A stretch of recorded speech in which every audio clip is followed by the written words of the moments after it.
саламатсыздар ма балалар? Саламатсыздар. Біздің қазақ халқымызда ұлттық ойындарымыз бар. Сол ұлттық ойындарымыздың бірі қанталапай ойыны деп аталады. Сіздерге мынау не қолындағы? Асық. Жоқ, дорба. Дорбаның ішінде асықтар бар. Мен сіздерге қанталапай ойыны жайлы бір тоқталып кетейін, сіздерге шарттарын түсіндіріп өтейін. Қанталапай ойыны дегеніміз, мына дорбаның ішіндегі асықтардың бірінде қан асығы деген болады. Ол қан асығы қызыл түске боялған. Қазір мені асықты шашқан кезде қан асығын кім бірінші алады, сол ойынды бастайды. Түсіндік па? Ана тұрған қанталапайдың жаюына асықтарды тізіп қоямыз. Сосын қан асығын бірінші алған адам асықты атып бастайды.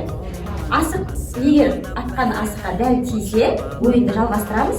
Егер дәл тимесе, келесі адам ойынды ойнайды. Жақсы ма? Енді мен сіздерге дорбаның ішіндегі асықтарды араластырып, ортаға шашамын. Кім қанша асық жинайды, сонша жинап қолымызға аламыз. Жақсы ма? Қане, жинап аламыз. Жинадық па? Қан асығы кімде? Қан асығы, қызыл асық кімде қан асығы? Айдарда. Айдар сенде қан асығы? Яғни бірінші болып бізде ойынды Айдар бастайды. Түсіндіңдер ма? Сосын мына асықтардың іштерінен өздеріңе бір сақа асығын таңдап аласыңдар. Сақа асығын таңдап аламыз. Сол сақа асықпен асықтарды атамыз. Жақсы ма?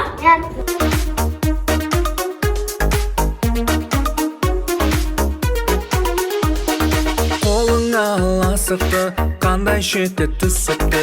Алшы тәйкі шықпен дөп, асығыңды жерге тік. Бүк, шек, тәйкі, алшы. Бүк, шек, тәйкі, алшы.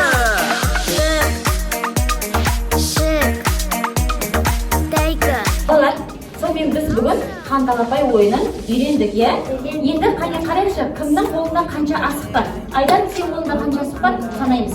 Санайық қане. 1, 2, 3, 4, 5, 6. Абдар, сенде? 1, 3, 4, 5, 6 асық. Сенде ше? Санайық, 1, 2, 3, 4, 5, 6 асық. Балдар, барлығымызда 6 асықтан болды. Не болдық? Біз тең болдық, иә? Яғни бұл ойында бізде достық жеңіске жетті. Өйткені барлығымызда асық тең.